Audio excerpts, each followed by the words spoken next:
Bienvenue au 6e numéro de Mimo Mag. Ici, Mama Solbeni. Nous avons une belle visite, celle du président délégué du club sénégalais Dakar Sacré-Cœur, un club affilié à la Fédération sénégalaise de football et qui, à l'image de la SEC Mimosa, a la particularité de faire en plus de la formation des œuvres caritatives. Pourrions-nous un peu savoir un peu plus, je dirais, monsieur Mathieu Chupin, sur le club Dakar Sacré-Cœur. Bonjour Didi, et je suis très heureux déjà d'être là à vos côtés aujourd'hui.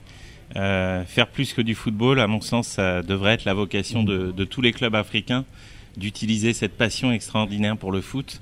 C'est ce que fait la SEC depuis des années, très bien. C'est ce que nous, Dakar Sacré-Cœur, jeune club de football africain, très ambitieux, nous tentons de faire à travers un business model assez particulier. Alors Dakar Sacré-Cœur est un club qui est né d'une rencontre en 2003 avec les frères du Sacré-Cœur, une congrégation qui est présente en Afrique et qui intervient dans le domaine bien sûr de l'éducation, avec une place offerte au sport assez importante. Oui. Et donc on a rencontré en 2003 les frères du Sacré-Cœur qui disposaient d'un site en plein cœur de Dakar assez unique. Moi, je souhaitais à cette époque-là créer ma propre structure après avoir été très longtemps dans des positions de conseiller. Et je souhaitais vraiment créer mon propre projet.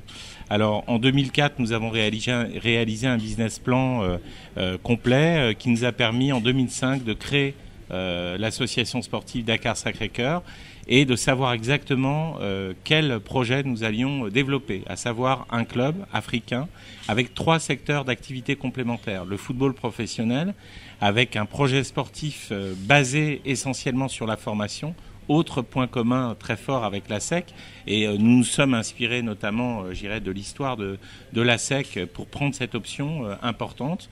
Donc un projet sportif au niveau du football professionnel basé sur la formation. Donc une équipe professionnelle, à terme on veut tendre et devenir l'une des grandes équipes professionnelles africaines, en se basant encore une fois sur la formation. Le deuxième secteur d'activité de Dakar Sacré-Cœur, c'est le football loisir. La place du sport loisir à la SEC est très important également. Donc nous sommes fixés un cap qui est vraiment le foot loisir. D'accord. Avec, pour vous donner quelques chiffres, environ 10 000 personnes qui viennent chaque semaine sur les installations du club. Ah, c'est énorme. Au niveau des activités foot loisirs enfants, nous avons 1600 enfants inscrits au niveau de l'école de football loisirs. Ça commence en bébé foot à partir de 3 ans jusqu'à 18-19 ans. Des gens qui viennent en loisirs, des enfants qui viennent en loisirs faire du football. Nous avons aussi près de 3000 stages vendus pendant les grandes vacances scolaires. Foot loisirs enfants également, donc sur les mois de juillet, août et septembre. Et enfin, nous avons aussi donc une grosse activité sport loisirs, foot loisirs adultes, oui, avec des locations tous les soirs. D'accord. Les terrains sont séparés, sur le complexe, et on a des locations avec une centaine d'entreprises répertoriées qui viennent. Ce qui nous a conduit ces dernières années à développer de l'événementiel pour les entreprises notamment. On a créé un championnat de football à 7 qui s'appelle la Seven Soccer League, avec des émissions sur une télévision partenaire au Sénégal. Bref, ce secteur sport loisirs a pris une importance énorme chez nous. Le troisième secteur d'activité du club, c'est la partie club citoyen. D'accord. Ce point dont vous parliez en introduction, qui est très important pour nous et qui est de faire plus que du football. Donc là, on développe... on en parle justement.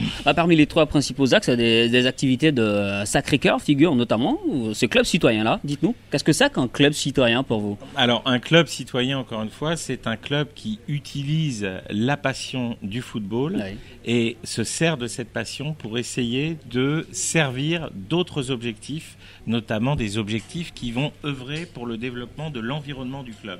C'est des objectifs socio-éducatifs, c'est des objectifs économiques également. Oui. C'est tous ces objectifs qui vont permettre à l'environnement du club, de bénéficier de cette aura extraordinaire liée à la passion du football. Alors chez nous, ça se traduit par une multitude d'actions toute l'année. On a notamment un gros programme qu'on appelle Foot pour tous, qui vise à mettre à disposition 1000 heures par saison pour des structures qui n'ont pas les moyens de venir sur nos installations. Les jeunes filles, le football handicap, les jeunes des quartiers défavorisés, tous ces gens-là ont, avec des entreprises partenaires, la possibilité de venir faire du football, et plus que du football, venir aussi découvrir, avoir des ateliers sur des thématiques telles que la sécurité routière, la diversité, etc. Donc c'est ça pour moi, être un club citoyen. Monsieur Mathieu Chupin, j'enlève ma casquette et je vois bien, vous voyez bien également, le logo de l'Olympique Lyonnais. Dites-nous, monsieur Mathieu Chupin, comment est né le partenariat avec le club de Ligue 1 de France? Alors, premièrement, c'est un choix dès le départ, c'est-à-dire en créant ce club, moi je souhaitais absolument mettre en place un partenariat avec un club européen de premier rang pour une simple raison, j'estime qu'il faut être humble aujourd'hui. Nous autres Sénégalais, c'est un peu notre défaut, on manque d'humilité à mon sens, et en tant que Sénégalais, moi je veux justement ouvrir une nouvelle porte et montrer qu'il est nécessaire de s'ouvrir vers l'extérieur. C'est aussi le but de mon voyage aujourd'hui, apprendre en venant dans ce grand club africain qu'est la SEC. Mais en clair, je voulais absolument qu'on s'ouvre vers un grand club européen capable de nous aider dans de multiples domaines. L'autre raison, c'est que aujourd'hui, il faut pas se leurrer, le marché des transferts est très compliqué. Et pour un jeune club comme le nôtre qui se crée, bâtir une économie uniquement sur d'éventuels transferts de joueurs, c'est de l'utopie totale. Donc je voulais éviter cela. Je préférais avoir un dispositif de partenariat avec un club européen les premières années, en tout cas, avec une subvention annuelle qui va nous permettre de mettre en place, les choses. Et c'est ce que nous avons réussi à faire avec l'Olympique Lyonnais. C'est une fierté parce que l'OL est au classement mondial le 2e centre de formation derrière le FC Barcelone. Donc c'est un club formateur aujourd'hui reconnu. Exactement. Et donc ce club, en 2015, a choisi, de faire de Dakar Sacré-Cœur son club partenaire africain. Donc c'est une chance énorme. On a un partenariat sur 3 volets, le volet sportif, le volet sport-loisir qui permet à l'OL aussi progressivement de développer la marque OL sur le continent, et le volet club citoyen avec OL Fondation qui nous aide à développer des actions sociales autour du club. Dites-nous, la place vraiment de votre club dans le football sénégalais? Oui, aujourd'hui il est reconnu malgré le fait que nous soyons en 2e division, ce qui est normal puisqu'on a démarré il y a 6 saisons. Donc aujourd'hui nous sommes en Ligue 2. Depuis 2 saisons les résultats commencent à venir puisqu'on a fait coup sur coup 2 finales de Coupe de la Ligue.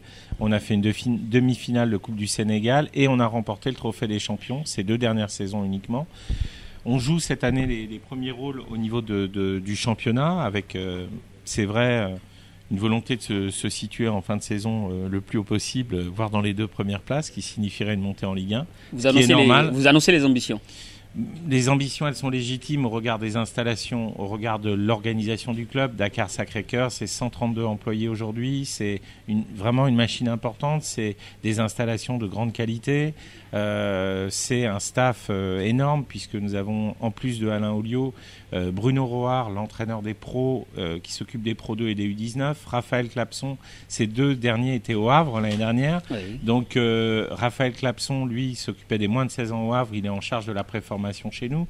On a un kiné expatrié, un préparateur physique expatrié.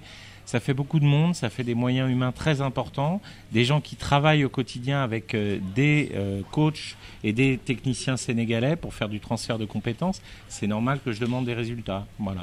Alors, on va parler du foot africain sur le continent. Vous vous intéressez vraiment à cela.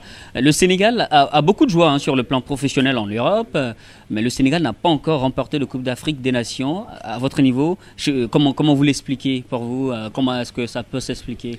En tant que Sénégalais, déjà, je le vis très mal parce que effectivement, à l'image de la Côte d'Ivoire, du Cameroun, du Ghana, je considère que le Sénégal a un potentiel joueur extraordinaire, pas seulement qui s'exprime à l'extérieur. Nous le voyons, nous, en tant que club formateur, le réservoir de jeunes est fabuleux.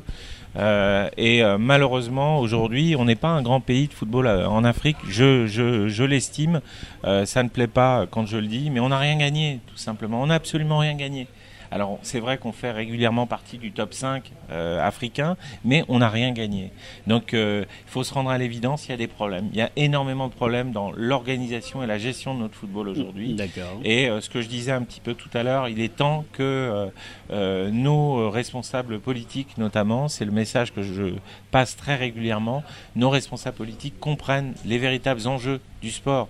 Au Sénégal, actuellement, on parle que de pétrole et de gaz. Il y a eu des découvertes importantes, mais je rétorque à nos dirigeants systématiquement que devant le pétrole et le gaz, il y a le sport au Sénégal et même la culture qui sont des potentiels immenses et qui aujourd'hui sont gérés n'importe comment, avec les résultats au final, on l'a vu encore, on termine finaliste de la CAN U20 contre la Zambie, et croyez-moi, sur l'équipe, le groupe qui était parti, vous aviez seulement 2 joueurs de Dakar Sacré-Cœur, un joueur de l'Institut Diambar, que tout le monde connaît également, et un joueur de Génération Foot, le club partenaire de Metz, ce qui n'est pas normal du tout au vu du potentiel chez les jeunes de ces 3 clubs formateurs qui investissent véritablement.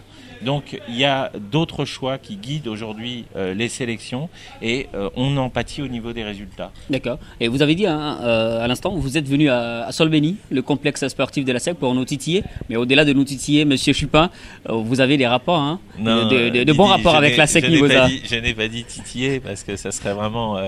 je dirais une forfaiture. Je suis déjà très heureux d'être ici puisque personnellement, moi j'ai vibré sur un match en Afrique. C'est le match référence de ma vie pour moi. C'est le match de la Super Coupe d'Afrique en 99 où à la face du monde, on a montré que plein de choses sur ce match-là, l'importance de la formation, mais également l'importance du respect d'une certaine manière quand même des problématiques d'âge. Ah oui. C'est-à-dire ce jour-là, les Mimos étaient vraiment physiquement bien plus petits que les Tunisiens. Ah oui. Et le jeu l'a emporté, la vitesse l'a emporté, la technique l'a emporté. Donc moi, me retrouver des années après, avoir la chance de rencontrer, je rencontre tout à l'heure le président ouénien, c'est des moments pour moi extraordinaires et pour notre club aussi, c'est une fierté immense. La SEC, c'est un monument du foot africain. Oui. Et donc je suis très heureux d'être ici, d'être sur ces installations qui sont connues dans le monde entier. Donc c'est déjà un plaisir immense. Et vous n'êtes pas venu les bras ballants, voilà, Monsieur Chupin. Je suis venu avec... Vous êtes venu avec ça? Voilà, un maillot, le maillot de Dakar Sacré-Cœur, effectivement, que j'ai offert hier à mon ami Benoît You, directeur de la SEC, directeur général de la SEC. Et je vais bien sûr tout à l'heure en offrir un également à... le numéro 9 voilà, sur le maillot. Voilà. Voilà, rassurez-vous, le numéro 10 il va m'appartenir. Je l'aurai, voilà, j'espère. je vais trouver une solution. Alors, de bons rapports avec la SEC. Voilà. Oui, absolument. Et j'ai envie que ça se développe. Donc je vais en faire part tout à l'heure au président. C'est une volonté parce qu'encore une fois, il n'y a pas de concurrence. Parce que les problématiques sont énormes pour nous autres clubs africains et je pense qu'il est nécessaire aujourd'hui d'échanger, de partager ce que je fais depuis maintenant plusieurs années avec Benoît, avec un plaisir immense. Je pense qu'il est vraiment temps que nous nous regroupions, nous échangions, nous portons très haut ensemble un certain nombre d'idées, de problématiques, de revendications même face à certaines... certaines situations aujourd'hui, je veux parler entre autres du non-respect systématique des barèmes d'indemnité de formation par la plupart des clubs européens qui rechignent systématiquement à payer ces barèmes. Il faut qu'on soit ensemble. Alors dites-nous, vous pensez quoi de ce complexe, le complexe Solbeni? Quel est votre avis vraiment là-dessus? Déjà, moi je trouve l'endroit magique au bord de la lagune, c'est quelque chose de fabuleux. Les installations, elles sont superbes, c'est-à-dire plein de symboles, notamment les installations de l'académie. L'hôtel est vraiment magnifique, les bureaux aussi. Non, c'est vraiment, on sent qu'autour du président Roger Ouénien, avec Benoît, le président Francis aussi, il y a vraiment une réflexion, il y a une stratégie. Et c'est ce qui manque malheureusement à bon nombre de clubs en Afrique, c'est cette vision stratégique. Alors, Monsieur Chupin, notre entretien va s'achever là. Un dernier message au foot africain, à tous les sportifs. Je souhaiterais, moi, personnellement, que le foot africain occupe à l'échelle internationale la place qu'il mérite. Et cette place, pour moi, c'est les sommets. C'est voir dans quelques années une équipe africaine gagner la Coupe du Monde. Pour moi, c'est normal. Si on s'organise beaucoup mieux. Et la deuxième chose très importante, c'est ne jamais oublier qu'on peut s'organiser et promouvoir un football professionnel performant, promouvoir des équipes nationales performantes, hyper bien organisées, et en même temps ne jamais oublier que dans notre continent, sur notre continent, le football a un rôle social majeur à jouer. C'est sans doute le terrain de foot le dernier endroit où on peut éduquer, faire passer des messages éducatifs. Et ça, on l'oublie très souvent. Soit c'est le tout professionnalisme et on oublie complètement cette dimension sociale, soit c'est le tout social et on oublie la dimension. C'est dommage, il faut trouver un juste équilibre. Et c'est ce que j'espère que nous allons tous trouver, parce qu'il ne faut pas dire, rester les bras croisés et dire c'est comme ça, on ne peut rien y faire, c'est être complice. C'est un ancien joueur de l'équipe de 2002 du Sénégal qui me disait ça à propos de notre situation au Sénégal, et il a bien raison.